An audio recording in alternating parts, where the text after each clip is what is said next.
Bismillahirrahmanirrahim. Assalamualaikum warahmatullahi wabarakatuh. Alhamdulillah.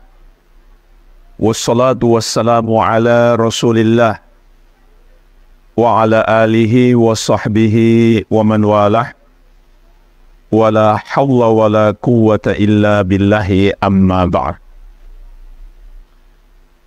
Fa ikhwani fid din wa akhawati fillah, kaum muslimin wal muslimat, jamaah sekalian yang saya cintai dan saya muliakan, rahimani wa rahimakumullah. Semoga Allah subhanahu wa ta'ala senantiasa mencurahkan rahmatnya kepada kita sekalian. Di dalam Al-Quran Allah subhanahu wa ta'ala mengingatkan kita semuanya, kullu nafsil dha'iqatul maut wa innama tuwaffawna ujurakum yawmal qiyamah faman zuhziha 'anil nari wa udkhilal jannata faqad faz wa mal hayatud dunya illa mata'ul ghurur. Setiap jiwa pasti akan merasakan mati. Dan hanyalah di hari kiamat kelak akan disempurnakan pembalasan terhadap amalan-amalan kalian. Maka siapa yang diselamatkan Allah dari api neraka dan dimasukkan ke dalam surga, dialah orang yang beruntung. Dialah orang yang sukses. Dan tidaklah kehidupan dunia ini kecuali kesenangan yang menipu. Perhatikanlah ayat yang mulia ini jemaah sekalian. Allah subhanahu wa ta'ala mengabarkan kepada kita, setiap jiwa pasti akan merasakan mati. Dan setelah mati, permasalahan belum selesai. Masih ada pertanggungjawaban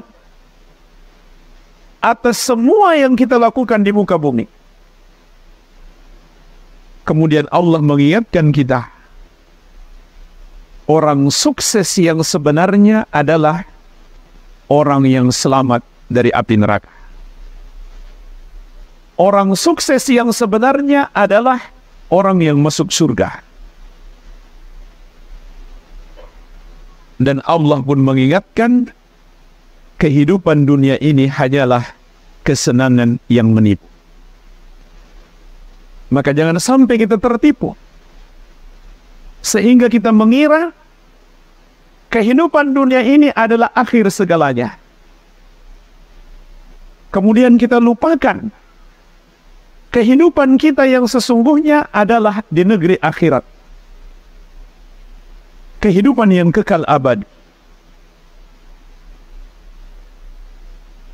Rasulullah SAW pernah ditanya, wa ayyul mu'minina akyas. Wahai Rasulullah, orang mukmin manakah yang paling cerdas? Perhatikan jemaah sekalian, apa jawaban Rasulullah SAW tentang orang yang paling pandai di dunia ini? Kata beliau, aktsaruhum lil mauti dzikra wa ahsanuhum lima ba'dahu istidadan ulaikal akyas. Orang yang paling cerdas itu adalah yang paling banyak mengingat mati. Dan paling baik persiapannya untuk bekal-bekal hidupnya di kehidupan setelah mati.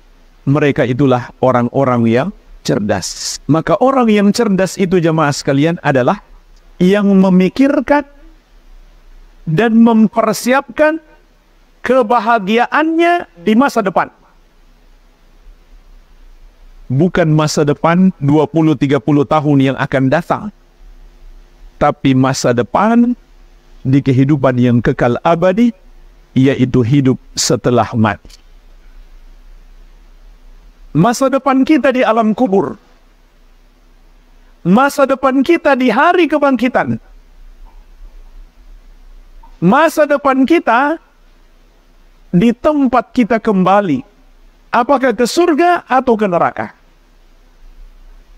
Sekarang saatnya kita merencanakan dan mempersiapkan masa depan kita. Itulah orang yang cerdas. Sungguh bodoh kita demi memperturutkan hawa nafsu kita, lalu kita lupakan akhirat, kita lupakan masa depan kita yang sesungguhnya, hanya demi kenikmatan dunia yang sesaat, yang sebentar lagi akan kita tinggalkan. Oleh karena itu jemaah sekalian, marilah kita berbekal untuk kehidupan kita setelah mati. Maka di kesempatan ini saya ingin mengingatkan, di antara bekal-bekal terbaik kita untuk menghadap Allah Subhanahu wa Ta'ala agar kita selamat dari azabnya dan dimasukkan ke dalam surga. Bekal yang pertama jamaah sekalian dan paling utama, yang apabila kita membawanya kita pasti selamat, dan apabila kita tidak membawanya kita tidak mungkin selamat meskipun kita membawa bekal yang lain, yaitu mentauhidkan Allah Subhanahu wa Ta'ala dan menjauhi dosa syirik. Inilah bekal terbaik menghadap Allah Subhanahu wa Ta'ala dan syarat keselamatan dari azabnya. Rasulullah SAW mengabarkan, haqqullahi 'alal ibadi ay ya'buduhu wa la yusyriku bihi syai'an. Hak Allah atas para hamba, mereka beribadah kepadanya dan tidak mempersekutukannya dengan sesuatu apapun. Tidak menyembah kepada selainnya, tidak menuhankan selainnya. Apa ganjarannya? Kata Rasulullah SAW dalam lanjutan hadis, wa haqqul ibadi 'ala Allah alla yu'adziba man la yusyriku bihi syai'an. Adapun hak hamba atas Allah, Allah tidak akan mengazab orang yang tidak mempersekutukannya dengan sesuatu apapun. Juga sabda Nabi SAW, man mata lam yusyrik billahi syai'an dakhalal jannah. Barang siapa wafat tanpa mempersekutukan Allah dengan sesuatu apapun, maka dia pasti masuk surga. Juga sabda Nabi SAW, miftahul jannati la ilaha illallah. Kunci surga adalah la ilaha illallah. Maka jemaah sekalian, ini adalah petunjuk-petunjuk Nabi SAW untuk mengingatkan kita. Bekal terbaik untuk menghadap Allah, kita membawa tauhid dan tidak berbuat dosa syirik. Tidak menuhankan selain Allah, tidak menyembah kepada selain Allah. Karena inilah pokok dari agama Islam. Ketika seorang masuk Islam, dia mengucapkan asyhadu an la ilaha illallah. Aku bersaksi la ilaha illallah, yang artinya tidak ada yang berhak disembah kecuali Allah. Kenapa orang mau masuk Islam? Ini yang dia ucapkan. Karena itulah ajaran Islam yang paling mendasar, yang harus kita pegang erat sampai akhir hayat kita. Maka inilah kunci keselamatan. Tapi jamaah sekalian, syahadat ini enggak cukup hanya diucapkan. namun harus diyakini kebenarannya dan diamalkan dalam hidup. Bagaimana cara mengamalkannya? Amalkan dua rukun yang terkandung di dalamnya. Rukun yang pertama, yang terkandung di dalam la ilaha, disebut an-nafyu, penafikan. Yaitu kita salahkan, kita jauhi, kita ingkari peribadahan kepada selain Allah. Dan rukun yang kedua adalah al-itsbat, penetapan yang terkandung di dalam illallah, yaitu kita yakini hanya Allah yang berhak disembah. Maka kita pun memurnikan ibadah kita hanya untuknya, tidak sedikit pun kita berikan kepada selain. Inilah bekal utama kita menghadap Allah Subhanahu wa ta'ala.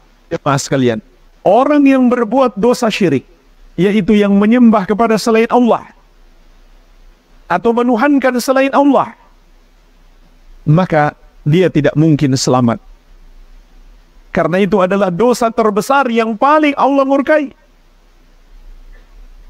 Allah ingatkan, innahu may yushrik billahi faqad harramallahu alaihi al-jannata wa ma'wahu an-nar wa ma lidh-dhalimina min ansar. Sesungguhnya barang siapa yang mempersekutukan Allah, maka Allah haramkan surga atasnya, neraka adalah tempatnya, dan tidak ada yang bisa menolong orang-orang yang zalim tersebut. Oleh karena itu jemaah sekalian, inilah dosa yang paling berbahaya. Tidak akan selamat seseorang kalau menghadap Allah membawa dosa ini. Meskipun dia membawa semua kebaikan, tapi dia melakukan dosa syirik, dia nggak akan selamat. Karena semua amal baiknya itu terhapus, tidak diterima oleh Allah Subhanahu wa ta'ala. Sebagaimana firman Allah, walau asyraku lahabita anhum ma kanu ya'malun. Andai mereka berbuat syirik, terhapuslah amal-amal soleh yang mereka kerjakan. Jadi, sungguh kasihan orang yang menyembah kepada selain Allah itu. Meskipun dia rajin sedekah, meskipun dia rajin membantu orang, meskipun dia berbuat semua kebaikan, kalau dia tidak menyembah Allah, dia nggak akan selamat. Ini ketentuan Allah Sang Pencipta. Karena perbuatan dosa syirik itu adalah dosa yang sangat besar, dosa yang sangat Allah murkai, sehingga bisa menghapuskan amal-amal soleh seseorang. Dan sebaliknya jemaah sekalian, orang yang menghadap Allah membawa banyak dosa, tapi dia tidak menuhankan selain Allah, dia tidak menduakan Allah, dia tidak menyembah kepada selain Allah, sebanyak dan sebesar apapun dosanya, masih ada harapan Allah akan mengampuninya, walaupun dia tidak bertobat dari dosa-dosanya itu. Dalam hadis qudsi, Rasulullah SAW bersabda, Allah Subhanahu wa ta'ala berfirman, ya bani Adam, lau ataitani bi qurabil ardi khataya, thumma lakitani la tusyriku bi syai'an, la ataituka bi qurabiha maghfiratan. Wahai anak Adam, andaikan engkau datang kepadaku dengan membawa dosa sepenuh bumi, namun engkau tidak menyembah kepada selain aku sedikit pun, maka aku akan memberikan kepadamu ampunan sepenuh bumi itu pula. Maka berdasarkan hadis ini jemaah sekalian, para ulama mengatakan, beriman kepada Allah yang satu saja sebagai Tuhan kita, sebagai sesembahan kita, dan menjauhi penyembahan kepada selain Allah adalah sebab terbesar kita mendapatkan ampunan Allah Subhanahu wa ta'ala. Ini sebab utamanya. Kelak di akhirat kita mendapatkan ampunan Allah Subhanahu wa ta'ala. Maka jemaah sekalian, jauhilah dosa syirik. Dan disinilah pentingnya menuntut ilmu agama. Karena kalau kita nggak belajar jemaah sekalian, kita nggak bisa membedakan mana perbuatan dosa syirik, mana yang bukan syirik. Sangat disayangkan banyak umat Islam, bahkan sudah Islam sejak lahir, tapi dia belum tahu itu perbuatan dosa syirik. Contoh, mempercayai di satu kampung ini, misalkan di hutan sana, atau di sungai sana, atau di gunung sana, ada penguasa selain Allah. Ini termasuk keyakinan syirik. Karena yang maha menguasai segala sesuatu hanya Allah subhanahu wa ta'ala. Belum cukup sampai di situ.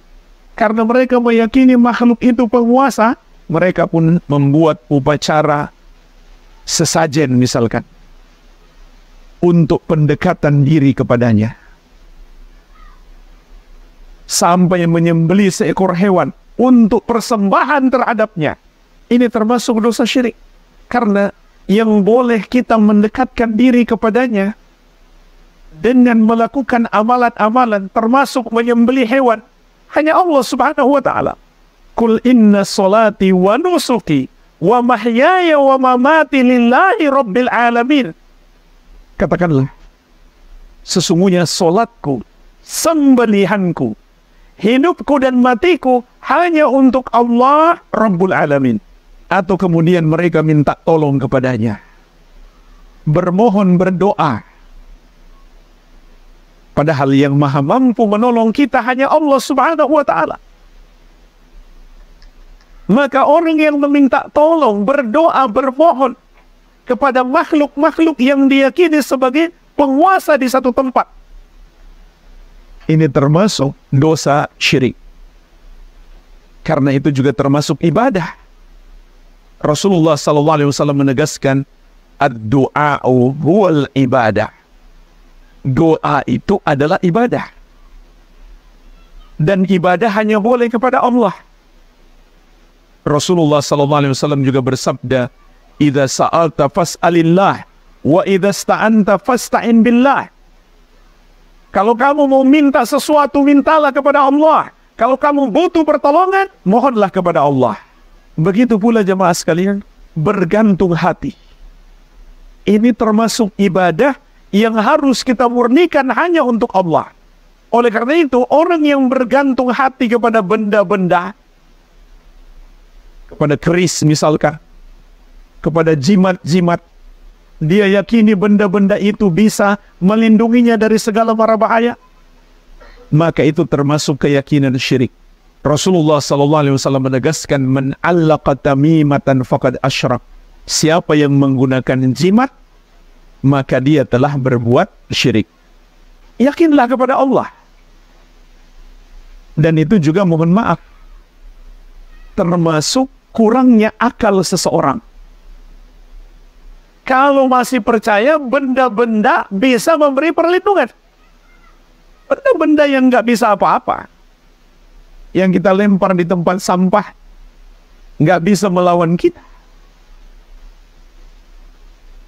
Hanya Allah yang maha mampu melindungi kita dari segala mara bahaya. Amma yujibul muttarra idza da'ahu wa yakshifu su'a. Siapakah selain Allah yang bisa mengabulkan doa orang yang kesusahan tatkala dia berdoa kepadanya? Dan siapakah selain Allah yang bisa menghilangkan segala kesusahan kita? Tidak ada. Hanya Allah yang satu saja yang maha mampu memberikan pertolongan kepada kita. Maka bergantunglah hanya kepadanya. Termasuk juga dosa syirik jemaah sekalian, percaya kepada orang yang diyakini sebagai orang sakti. Jemaah sekalian, hakikatnya nggak ada orang sakti. Nggak ada. Orang yang punya semacam kekuatan atau kesaktian, itu disebut dukun dan tukang sihir. Nggak boleh kita percaya kepada mereka. Yang maha kuat, yang maha perkasa itu hanya Allah. Yang maha tahu perkara gaib, yang maha tahu ilmu gaib, itu hanya Allah. Kalau kita percaya ada selain Allah orang sakti, dia bisa tahu masa depan kita, maka itu termasuk menduakan Allah. Karena Allah mengatakan, "Qul la ya'lamu man fis samawati wal ardil ghaiba illallah." Katakanlah, tidak ada yang mengetahui perkara gaib, satupun makhluk di langit maupun di bumi, kecuali Allah Subhanahu wa ta'ala. Jemaah sekalian, ini sedikit contoh perbuatan dan keyakinan-keyakinan syirik yang harus kita jauhi. Jangan sampai kita menghadap Allah membawa dosa ini. Bergantunglah hanya kepada Allah. Berharaplah hanya kepadanya. Takutlah hanya kepadanya. Berdoalah, bermohonlah hanya kepadanya.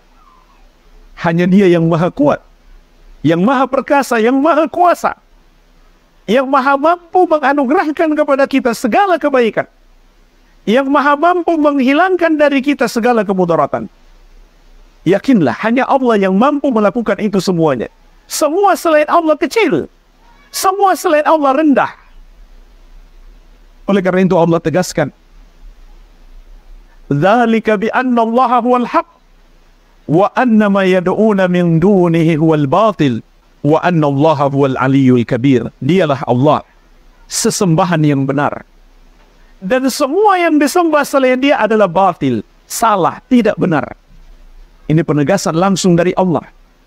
Hanya Dia yang berhak disembah. Semua selain Dia tidak punya hak untuk disembah. Kenapa? Wa anna Allah huwal aliyyul kabir. Karena hanya Allah yang maha tinggi lagi maha besar. Semua selain Allah rendah. Semua selain Allah kecil.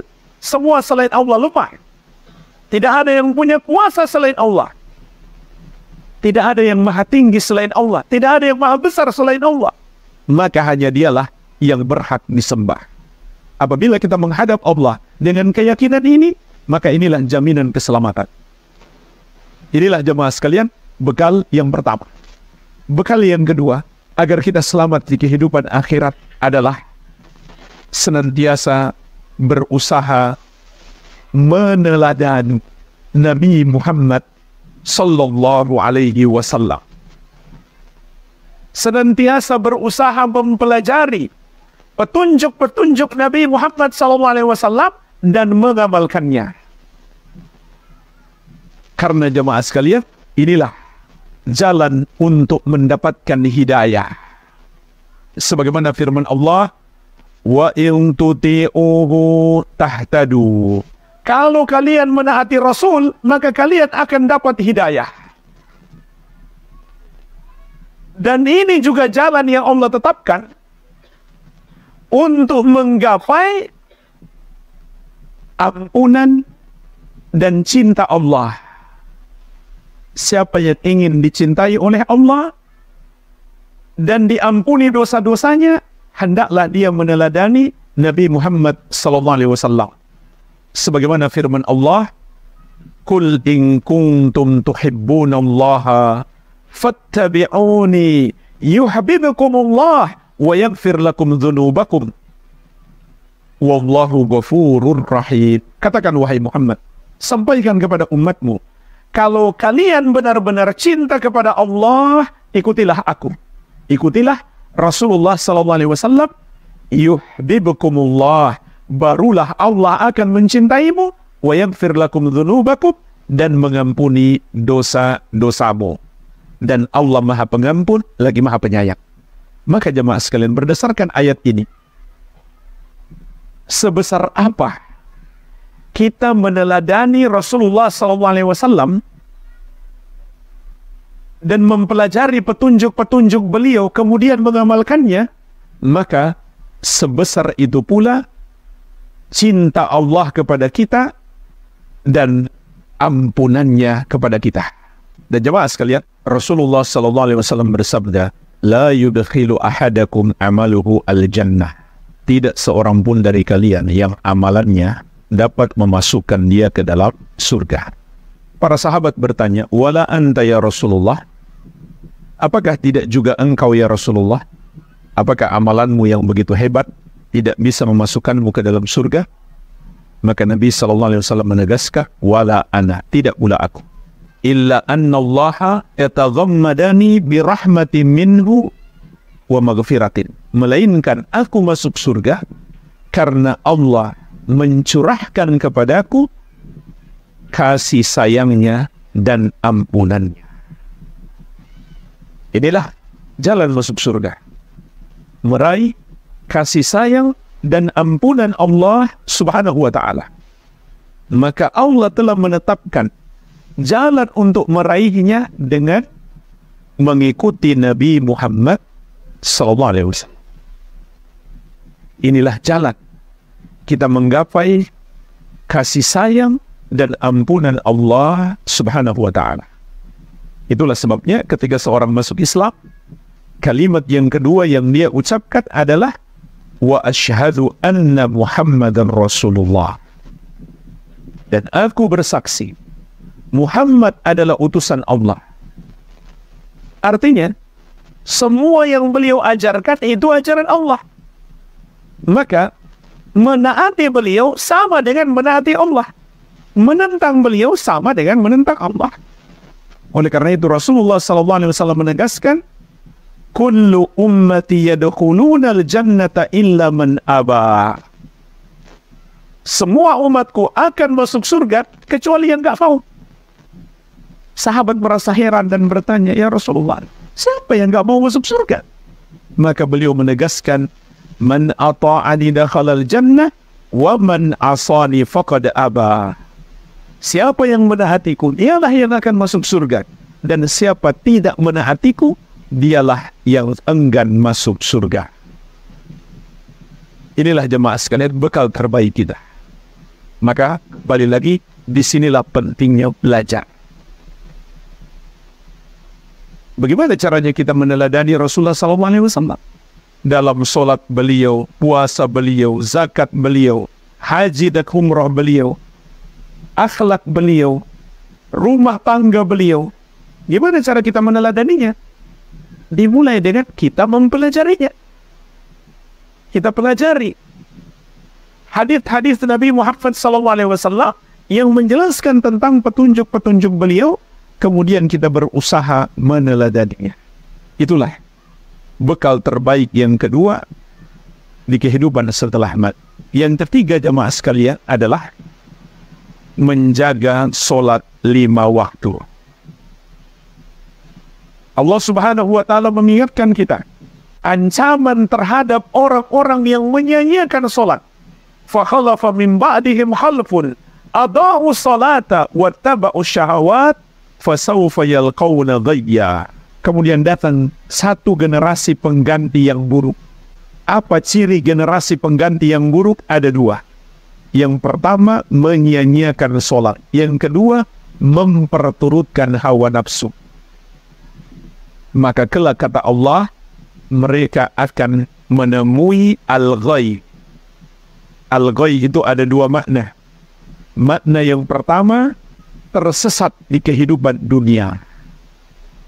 Makna yang kedua, satu lembah di neraka jahanam yang baunya sangat busuk. Disitulah Allah akan masukkan orang-orang yang menyia-nyiakan solat dan memperturutkan hawa nafsunya. Dan solat itu jemaah sekalian adalah amalan penentu baiknya semua amal ibadah kita yang lain, atau sebaliknya buruknya semua amal ibadah kita yang lain.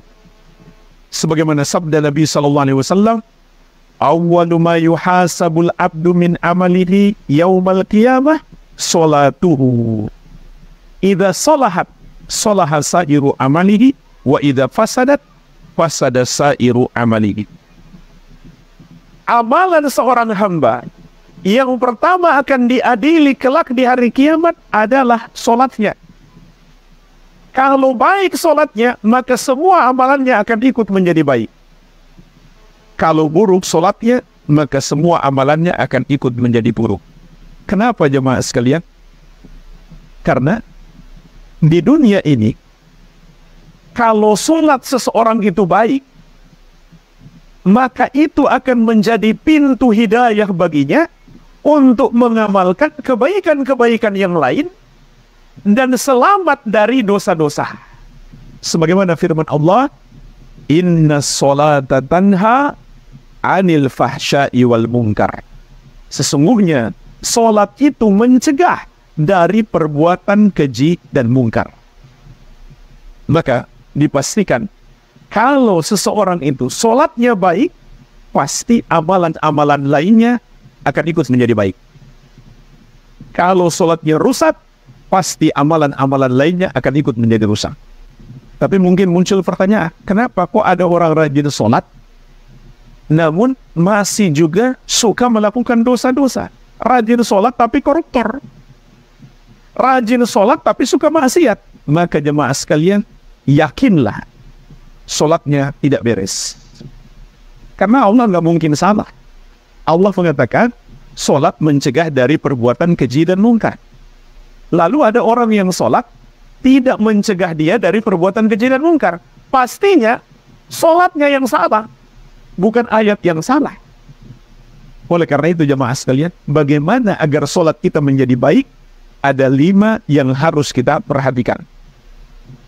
Yang pertama, niat yang ikhlas. Kita lakukan salat semata-mata karena Allah.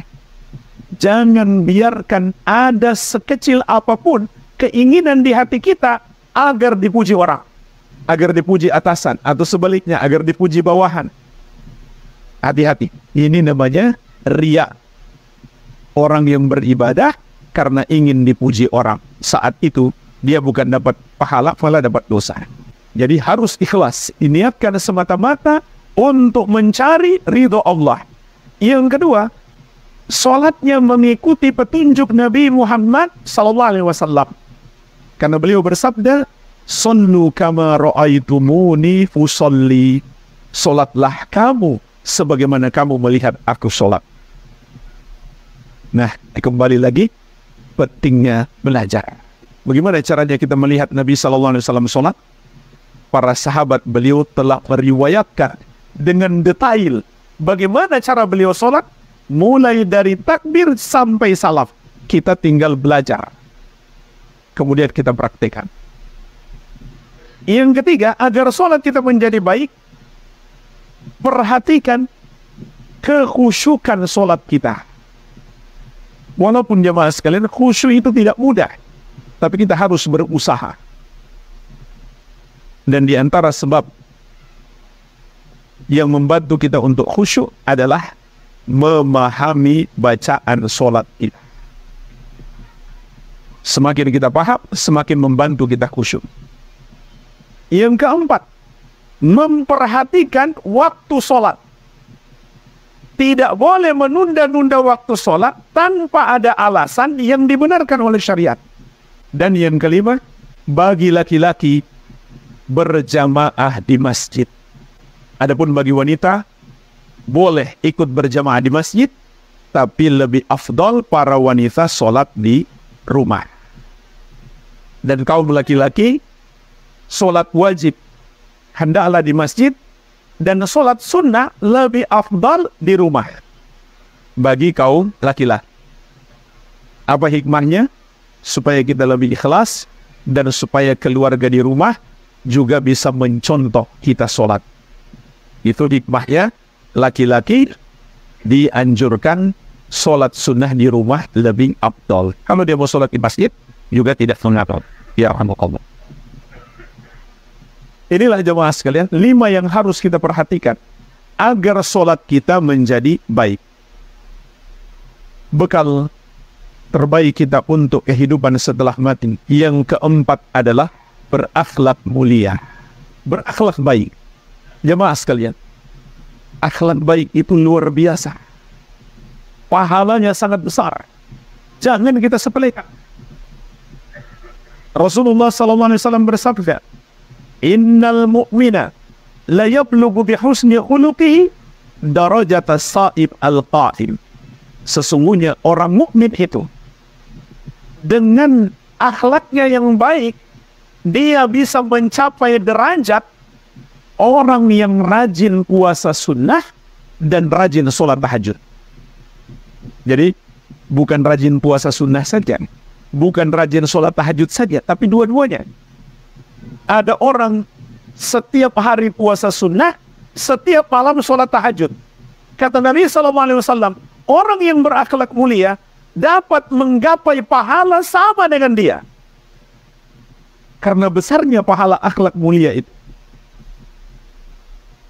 Rasulullah SAW juga bersabda, "Ma min syai'in afqalu fi mizanil mu'min yaumal qiyamah min husnil khuluq." Tidak ada sesuatu yang lebih berat dalam timbangan kebaikan seorang hamba kelak di hari kiamat daripada akhlak yang mulia. Dan akhlak mulia yang paling utama itu, jamaah sekalian, tentu akhlak kepada Allah. Jangan sampai kita berakhlak baik kepada manusia, tapi kepada Allah kita berakhlak buruk. Apa akhlak buruk kepada Allah? Menduakan Allah, menyembah kepada selain Allah, tidak mau sholat, tidak mau puasa, itu akhlak buruk kepada Allah. Kemudian, akhlak mulia yang paling baik kepada manusia adalah kepada keluarga sendiri. Jangan sampai kita baik kepada orang, sama keluarga nggak baik. Sama tetangga, sama orang lain, kita bisa sangat ramah, senyum, mudah memaafkan. Tapi sama keluarga, kita tidak seperti itu. Keluarga salah sedikit, kita caci maki, bahkan kita pukul. Alhamdulillah. Rasulullah SAW bersabda, khairukum li ahli, wa ana khairukum li ahli. Sebaik-baik kalian adalah orang yang paling baik terhadap keluarganya, dan aku yang paling baik terhadap keluarga. Dan dari seluruh keluarga, yang paling berhak untuk kita berakhlak mulia adalah orang tua kita. Dari seluruh keluarga, yang paling berhak untuk mendapatkan akhlak mulia kita adalah orang tua kita. Kecuali seorang anak wanita, kalau dia sudah menikah, maka hak suaminya menjadi lebih besar daripada hak orang tuanya. Tapi bukan berarti orang tuanya sudah nggak punya hak. Tidak, orang tuanya haknya masih besar. Dia tunaikan hak suaminya, dia tunaikan hak orang tuanya. Kemudian akhlak mulia berikutnya yang paling afdol adalah akhlak kepada tetangga. Semakin dekat rumahnya dengan kita, semakin besar haknya atas kita untuk kita perlakukan baik. Saking seringnya malaikat Jibril mengingatkan Nabi Muhammad SAW untuk berbuat baik kepada tetangga, sampai-sampai beliau mengira jangan-jangan tetangga jadi ahli waris. Padahal tidak, cuma penting berbuat baik kepada tetangga. Makin dekat rumahnya dengan kita, makin besar haknya atas kita. Jadi jemaah sekalian, ini termasuk bekal terbaik. Rasulullah SAW ditanya tentang seorang wanita, rajin sholat tahajud, rajin puasa sunnah, rajin sedekah, tapi lisannya suka menyakiti tetangga. Kata Nabi SAW, tempatnya di neraka. Jadi, sebagaimana berakhlak mulia itu pahalanya besar, berakhlak buruk dosanya juga sangat besar. Lalu jemaah sekalian, bagaimana berakhlak mulia? Berakhlak mulia itu simpel saja. Teladani akhlak Rasulullah SAW. Tidak ada dalam sepanjang sejarah orang yang paling baik akhlaknya daripada Nabi Muhammad SAW. Sampai Allah memuji beliau, wa innaka la'ala khuluqin azim. Dan sungguh engkau wahai Muhammad benar-benar berada di atas akhlak yang agung. Berarti kalau kita bicara akhlak, maka ini pembicaraan yang sangat luas. Sebanyak petunjuk Nabi Muhammad SAW dalam berinteraksi dengan orang lain. Sampai berinteraksi dengan hewan-hewan sekalipun atau tumbuhan. Nabi Muhammad SAW telah memberikan kepada kita teladan. Dan ini banyak sekali kita dapatkan dalam kitab-kitab hadis. Bahkan ada buku-buku khusus yang berbicara tentang akhlak. seperti kitab Al-Adabul Mufrad, adab-adab pribadi Muslim, disusun oleh Imam Al-Bukhari. Sebanyak 2 jilid, khusus berbicara tentang akhlak Rasulullah Sallallahu Alaihi Wasallam. Tetapi jemaah sekalian, para ulama mengatakan pondasi akhlak mulia itu ada 3. Pondasi akhlak mulia ada 3. Yang pertama adalah kaful adha, mencegah diri kita dari menzolimi orang lain. Apakah dengan ucapan kita, tindakan-tindakan kita, termasuk komen-komen di medsos, video-video yang kita buat kemudian upload di YouTube, itu jangan sampai menzolimi orang. Jangan sampai mencemarkan nama baik orang. Jangan sampai mengandung ghibah, namimah, hinaan, cacian, makian, ataupun kezaliman kepada harta misalkan. Mencuri, korupsi, termasuk zalim kepada orang, jemaah sekalian, pinjam uang nggak mau bayar. Ini akhlak yang sangat buruk, yang kalau dia nggak selesaikan di dunia, Allah akan tagih di akhirat. Allah suruh bayar dia di akhirat. Cara bayarnya gimana? Dengan amal-amal soleh. Jadi dia punya hutang, dia nggak mau bayar, tapi di dunia dia rajin sholat, rajin puasa, rajin zakat. Nanti amal-amal solehnya ini Allah ambil untuk membayar hutangnya. Dikasih kepada orang yang punya piutang atas dia. Bagaimana kalau nggak cukup? Hutangnya terlampau banyak. Amal-amalnya nggak cukup untuk dipakai bayar hutang. Maka dibalik. Dosa-dosa orang yang dia zolimi itu diambil oleh Allah, kemudian ditimpakan kepadanya. Lalu dia dilempar ke neraka. Itulah kata Nabi Sallallahu Alaihi Wasallam, al-muflisu min ummati, orang yang bangkrut dari kalangan umat. Jangankan nggak mau bayar, nunda-nunda pembayaran, padahal sudah mampu bayar, itu sudah termasuk zalim. Semua tindakan-tindakan kita, jangan sampai menzalimi orang.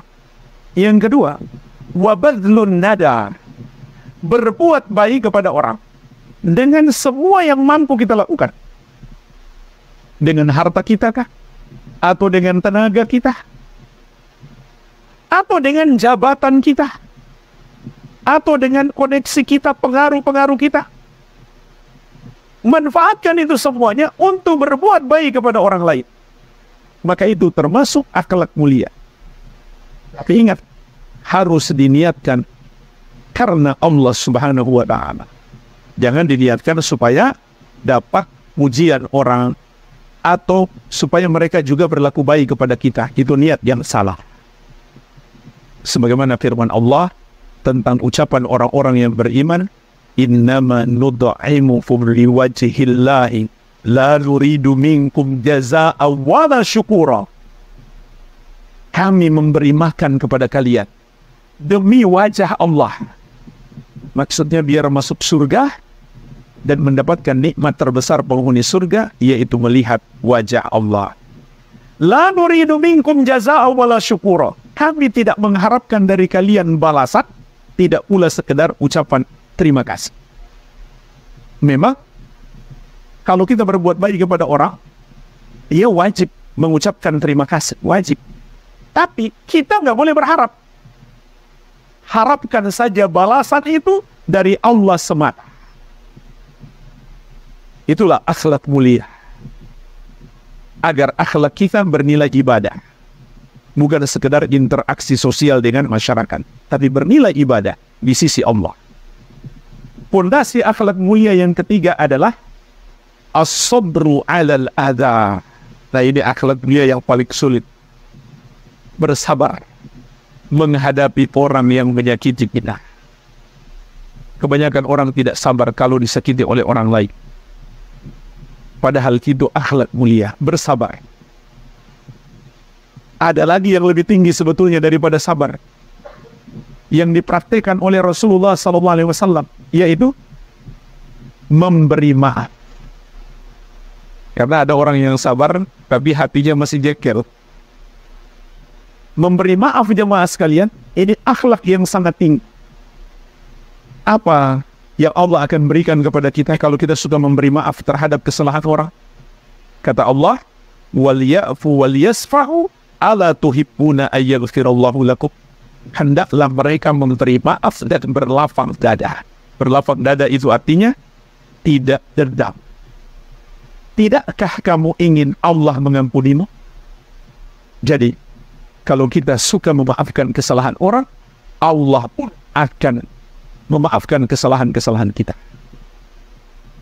Jemaah sekalian, ada lagi yang lebih tinggi daripada memberi maaf, yaitu membalas orang yang berbuat buruk kepada kita dengan berbuat baik kepadanya. Dan ini termasuk cara menyadarkan orang itu. Sebagaimana firman Allah, idfa billati hiya ahsan fa idzal ladzi bainaka wa bainahu adawatun ka'annahu waliyyun hamim. Balaslah orang yang berbuat buruk kepadamu dengan yang lebih baik. Dia caci maki kita, kita kasih dia hadiah. Dia suka berbicara buruk tentang kita, kita berikan bakso, kirim ke rumahnya. Pokoknya kita berbuat baik kepada dia. Kata Allah, tiba-tiba orang yang memusuhimu itu niscaya akan menjadi kawan yang paling setia. Ini cara yang Allah ajarkan kepada kita untuk melunakkan hati orang yang memusuhi kita. Berbuat baik kepadanya. Ini 3 tingkatan menghadapi orang yang menzalimi kita. Yang dianjurkan. Sabar, lebih tinggi lagi memaafkan, lebih tinggi lagi balas dengan kebaikan. Tapi minimalnya sabar. Inilah jemaah sekalian, 3 pondasi akhlak mulia. Yang kelima, yang terakhir, termasuk bekal terbaik kita menghadap Allah Subhanahu wa Ta'ala adalah menolong orang-orang yang kesusahan. Jangankan menolong orang yang kesusahan. Seorang wanita pezina, dia menolong anjing yang kesusahan. Allah ampuni dosanya. Tapi dengan syarat ya, dia masih muslim. Adapun orang musyrik, orang yang menyembah kepada selain Allah, walaupun dia berbuat baik kepada semua orang, dosanya tidak akan Allah ampun. Karena amalan-amalannya tertolak. Dihalangi oleh perbuatan dosa syiriknya. Sebagaimana firman Allah, وَمَا مَنَعَهُمْ أَن تُقْبَلَ مِنْهُمْ نَفَقَاتُهُمْ إِلَّا أَنَّهُمْ كَفَرُوا بِاللَّهِ وَبِرَسُولِهِ. Dan tidak ada yang menghalangi diterimanya sedekah-sedekah mereka, kecuali karena mereka kafir kepada Allah dan Rasul. Jadi jemaah sekalian, menyembah kepada Allah, tidak menuhankan selain Allah, itu seperti password, kata kunci untuk masuk surga. Kebaikan-kebaikan yang lain menjadi tidak berarti tanpa menyembah kepada Allah yang satu saja. Dulu di masa jahiliyah, sebelum Nabi Muhammad SAW diutus, ada seorang Nasrani yang terkenal kebaikannya, yang bernama Hatim At-Ta'i. Orang Nasrani yang terkenal kebaikannya. Putra-putrinya di kemudian hari, ketika Nabi Muhammad SAW diutus, masuk Islam. Adi bin Hatim dan saudara-saudaranya masuk Islam. Tapi sayang, ayahnya tidak masuk Islam. Maka Adi bin Hatim, putranya, bertanya kepada Nabi Muhammad SAW, "Ya Rasulullah, ayahku selalu berbuat baik kepada orang lain. Di mana tempat ayahku? Di surga atau di neraka?" Maka Nabi SAW menjawab, "Wahai Adi, ayahmu sudah dapat balasan kebaikannya di dunia. Di akhirat tidak tersisa lagi baginya kecuali neraka." Jadi, orang-orang yang tidak beriman kepada Allah, kalau mereka berbuat baik di dunia, Allah hanya balas di dunia saja. Dan balasannya sudah setimpal. Namun di akhirat tidak lagi tersisa kecuali neraka. Kenapa? Karena dosa mereka menyembah, menuhankan selain Allah telah menghapus amal-amal mereka. Sedangkan orang yang menyembah hanya kepada Allah, balasan mereka di dunia dan di akhirat. Jadi, menolong orang yang kesusahan harus dilandasi dengan iman kita kepada Allah Subhanahu wa Ta'ala. Kalau seekor anjing saja ditolong oleh wanita ini menyebabkan dia mendapatkan ampunan, bagaimana lagi menolong orang-orang yang beriman? Rasulullah SAW bersabda, "Man naffasa an mu'minin kurbatan min kurabid dunya, naffasallahu anhu kurbatan min kurabi yaumil qiyamah." Barang siapa melepaskan satu kesusahan orang yang beriman di dunia, maka Allah akan melepaskan kesusahan di hari kiamat untuknya. Wa man yassara ala mu'sirin yassarallahu alaihi fid dunya wal akhirah. Dan barang siapa yang memudahkan, membantu orang yang kesulitan bayar hutang, maka Allah akan mudahkan hidupnya di dunia dan di akhirat. Wa man satara musliman satarahullahu fid dunya wal akhirah. Dan barang siapa menutupi aib seorang muslim, Allah akan tutup aibnya di dunia dan di akhirat. Wallahu fi aunil abdi madamal abdu fi auni akhihi. Dan Allah akan senantiasa menolong seorang hamba selama hamba itu masih mau menolong saudaranya. Dan jemaah sekalian, apabila kita menolong seseorang dari kesusahan dunia, maka Allah akan menolong kita dari kesusahan di hari kiamat dan mengampuni dosa-dosa kita. Tentu lebih besar lagi ganjaran yang akan kita dapatkan kalau kita menolong seseorang dari kesusahan di hari kiamat. Gimana caranya? Ajarkan kepadanya tauhid. Bimbing dia untuk masuk Islam, untuk menyembah hanya kepada Allah yang satu saja. Tidak sedikit pun menyembah dan menuhankan selain Allah. Berarti kita menyelamatkan dia dari kesusahan di hari kiamat. Maka dengan sebab itu, kita akan mendapatkan ampunan Allah Subhanahu wa Ta'ala atas semua dosa-dosa kita. Inilah jemaah sekalian, penjelasan ringkas 5 bekal terbaik insya Allah untuk kita bawa menghadap Allah Subhanahu wa Ta'ala dalam kehidupan setelah mati. Semoga bermanfaat. Wabillahi taufiq. Selamat jemaah. Dengan cara desa dan sampai bas saya stop yang saat kita nanti sesuai yang masih lupa anda pun tidak tahu mau bayarnya awalnya dari mana. Baik. Jadi pertanyaan beliau, gimana cara bayar hutang yang mungkin kita lupa atau mau bayar orangnya sudah nggak ada. Kalau yang kita lupa, maka kita harus perkirakan dengan perkiraan terbesar. Misalkan ada hutang, cuma lupa 99.000 atau 100.000 ya. Maka ambillah jumlah terbesar. Itu yang aman. Pertanyaannya, mau dibayar orangnya sudah nggak ada. Maka tergantung, sudah nggak ada kenapa? Sudah pindah rumah, cari. Apalagi kita di masa sekarang mudah. Kita bisa kontak medsosnya. Kita bisa cari WhatsApp-nya. Tinggal kita transfer dan kalau ketemu orangnya.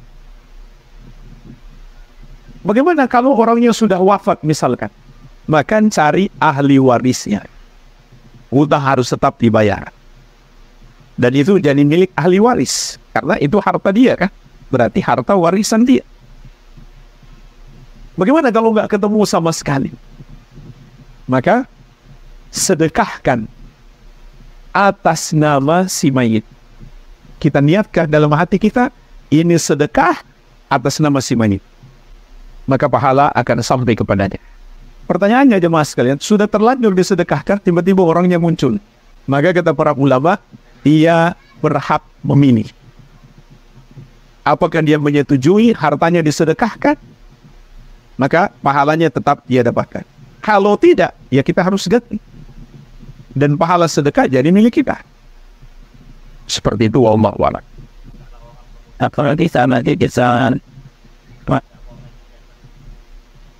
Apakah dosa kalau orang berutang sama kita lalu kita nggak mau nagih? Kalau kita bebaskan dia, justru itu amal soleh. Bukan dosa, malah justru amal soleh kan membantu dia. Terutama kalau dia kesusahan. Justru itu amal soleh. Masuk dalam hadis tadi. Man yassara ala mu'sirin yassarallahu alaihi fid dunya wal akhirah. Barang siapa memudahkan, membantu, menolong orang yang kesusahan bayar hutang. Sama saja hutang kepada orang lain atau hutang kepada kita. Maka Allah akan mudahkan dia di dunia dan di akhirat. Apakah membantu sebagian atau seluruhnya? Sudah kamu bayar separuh sajalah. Atau enggak usah bayar, itu buat kamu saja. Itu aman sebenarnya. Wallahu a'lam. Baik, kita cukupkan dulu, semoga bermanfaat. Lebih dan kurangnya saya mohon maaf. Wabillahi taufiq. Subhanakallahumma wa bihamdika asyhadu an la ilaha illa anta astaghfiruka wa atubu ilaik. Wa sallallahu ala nabiyyina Muhammadin wa alihi wa sallam. Walhamdulillahi rabbil alamin. Wassalamu alaikum warahmatullahi wabarakatuh.